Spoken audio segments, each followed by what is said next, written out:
Good morning to the world. Good morning to the peoples out there. Yo, let's get it.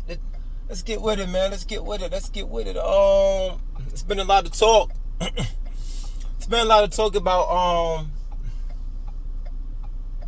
the black father. It's been a lot of talk about black power. It's been a lot of talk about nepotism. It's been a lot of talk about the one and only LBJ, LeBron James, and his son Bonnie James, right? All right, look, man. Let's talk about something real quick. I know more than likely that my take won't reach many ears, and it's okay. So we look throughout history, the Rick Barry family,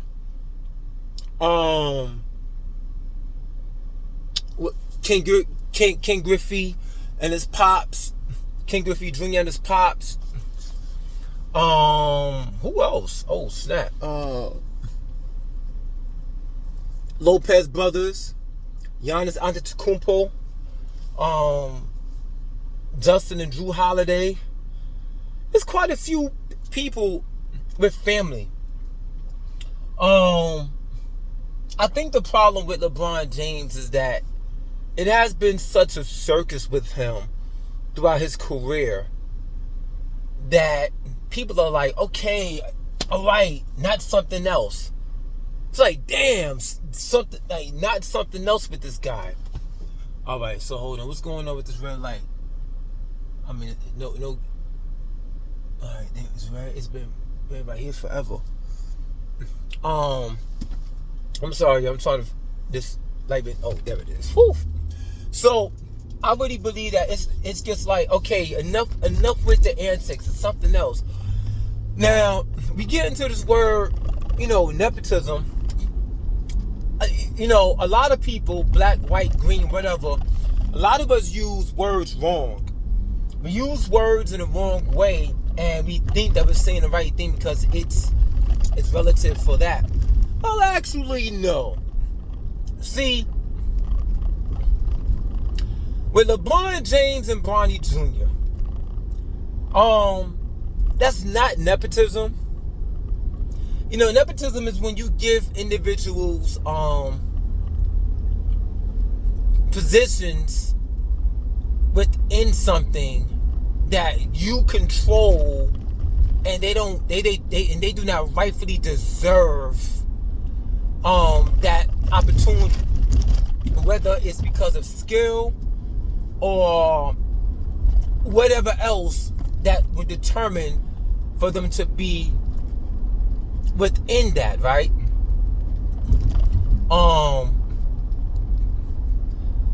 See, LeBron,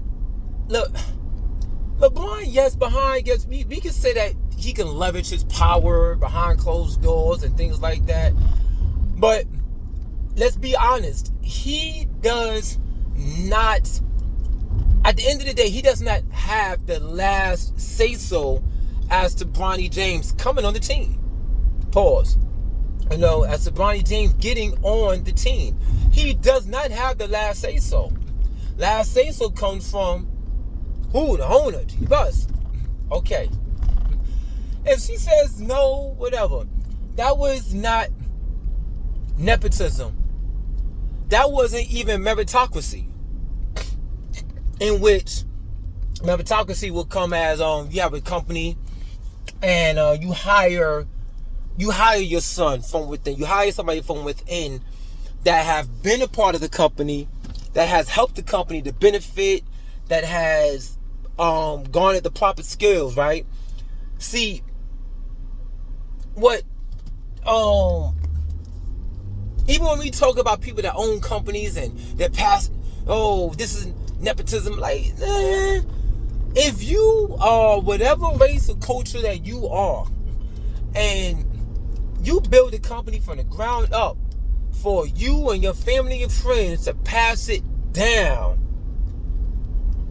that's your choice. You have the power to do that.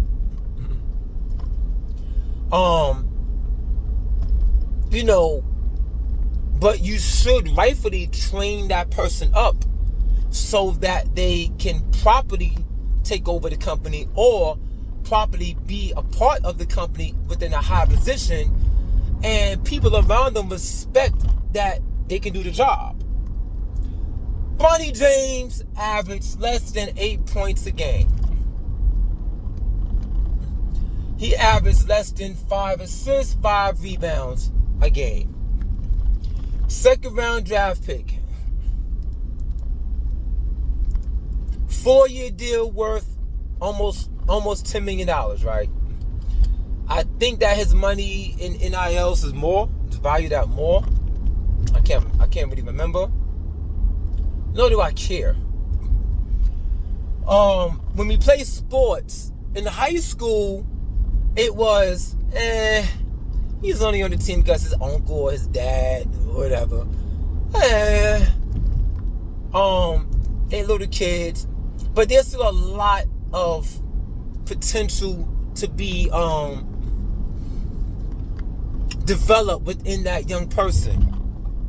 So we don't really look at the nepotism as kids. Even parents don't really look at it about kids because they think, the kids, you understand. But the older you get, it's like, okay, let's be competitive now. Let's be competitive. Something that LeBron James has destroyed within the fabric of the NBA. I can't say all sports, but I will say the NBA. Blind spot. And because he did that with first going to join Miami Heat, it's been a thorn within his career ever since. He has to group up. He got Anthony Davis. See, that was a dangerous play with Anthony Davis, right? Because, yes, Clutch Sports was Anthony Davis management, but let me tell you how it is. That Anthony Davis wasn't that dude to force himself off the team and still be great in a great position. Because at the end of the day, those billionaires that own these teams, they talk and they do what they want to do. They could have easily been like, oh, you want to play games? You want to play games with us? Okay. They could have easily made phone calls and all kind of stuff and got Anthony Davis blackballed. They could have. You don't think they could have gotten blackballed? Okay.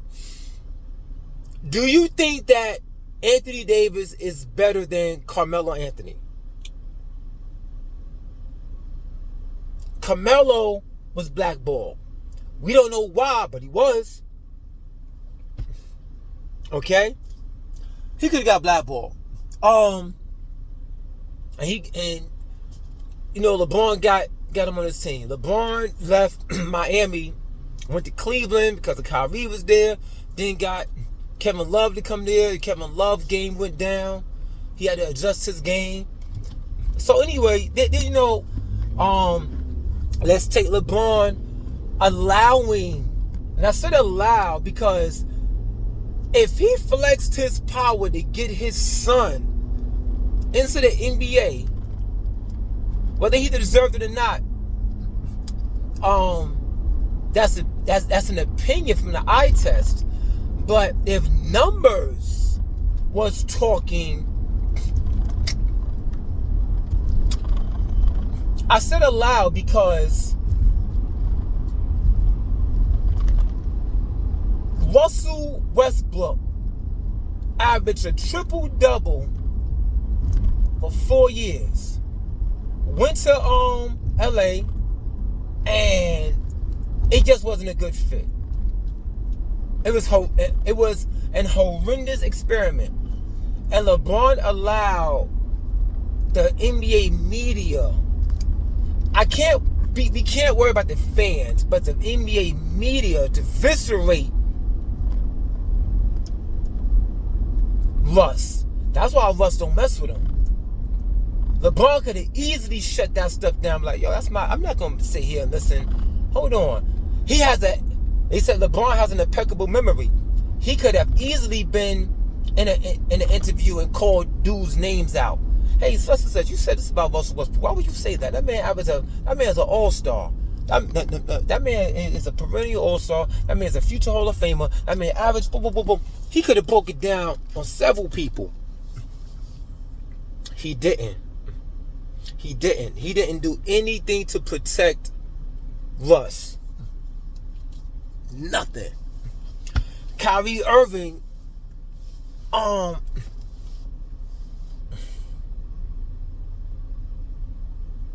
Kyrie Irving was being accused of being anti-Semitic, and LeBron basically kicked that man up under the bus and rolled the trail over that man over allegations that no one even confirmed that was true. No one even, the Jews don't even know it was true or not. They just didn't like him because of COVID. And a lot of information coming out about that thing right there. Shout out to Kyrie. But let's not digress.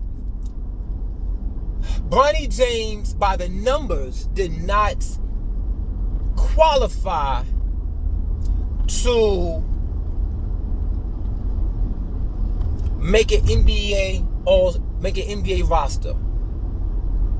By the numbers. See, that wasn't nepotism. That was not meritocracy.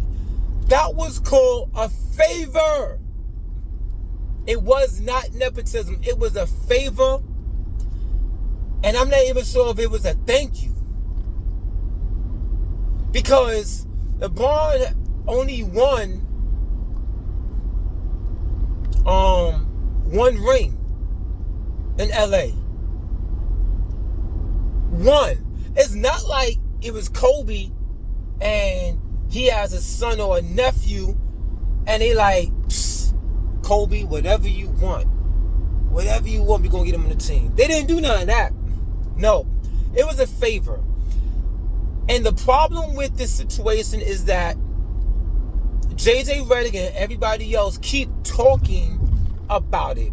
They was just better off saying, we see LeBron James, we see Bronny James, and we know who he is. He didn't have the best year in college, but we really seen a lot of upside to his game at the time. We want to develop our G League potential, our guys down there, so that way we can train them up and we can use them accordingly for the next level and have them in our program.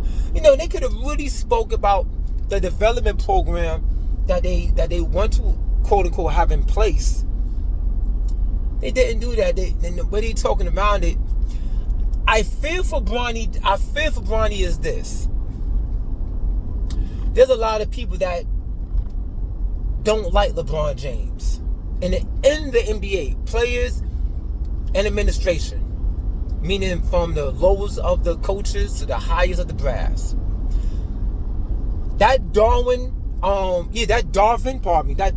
Ham coaching situation, when him and AD and D'Lo blatantly defied and disrespected this man from behind doors to national TV, from behind doors to on national TV. Woo! That rubbed a lot of people the wrong way. Rubbed a lot of people the wrong way. I wouldn't be surprised if this winds up being the worst Lakers season ever. Because as of this recording, they did not make any significant player moves. LeBron James is going to give up $20 million, something like that, to for a max play, a player, somebody, whatever, to come over, and nobody is coming to LA. I thought DeRozan was there, but apparently he's not. They still trying to figure things out. It is only July 5th, so I'm not sure what's going to happen. I worry about Bronny because even LA wants to use it. The NBA top brass are going to use the father-son experiment as a money grab when they go play certain games. Like, so he's supposed to have, like, I think it's a two-way contract. I'm not sure. I heard it's not.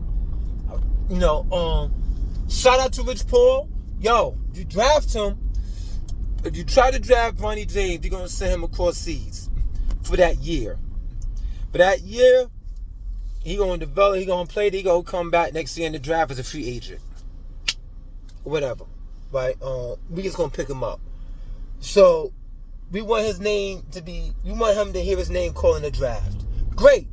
Now, here's the issue. Like we said, there's other player brothers and whatever's in the NBA. I'm not worried about them. You know, I will say is that I believe that LeBron once again has structured his contract around his sons, because Bryce is supposed to be better than Bronny James, bigger in height and size than Bronny James, right? LeBron has structured this next contract around Bronny James coming. Bryce James going to school, coming out of college, right? Probably go for the year, they go for the experience, and then opt in for the NBA. So look out for that. When LeBron retires, I believe that Bronny and Bryce are going to bear the brunt of the microaggressions that have been vibrating through the NBA dealing with LeBron James. They're going to take out a lot of bullcrap on them kids. They might get severely benched. They might even get out the NBA. They might even push them out the NBA. I'm telling you, they might actually push them out the NBA.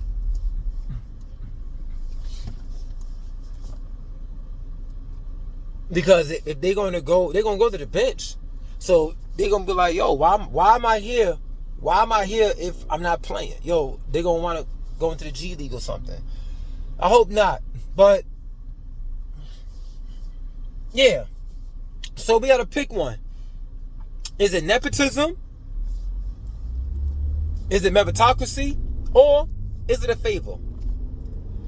Because like I said, it's not a thank you. Kobe, them getting Kobe on the team would have been a thank you. If Gigi averaged what Bronny averaged and wanted to go to the WNBA,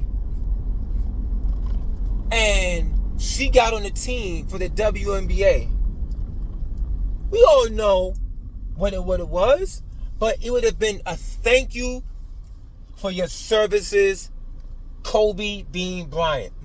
We respect you, we love you, and even though Gigi is not an all-star caliber player now or impact player now, we know that up under your tutelage, your relentless grind, work ethic, she's going to be a fabulous player. That's not for LeBron. That was a favor, and I pray that Bronny James is successful in his career. I hope that kid becomes. I hope he has a decent career, because at 6'1", 6'2",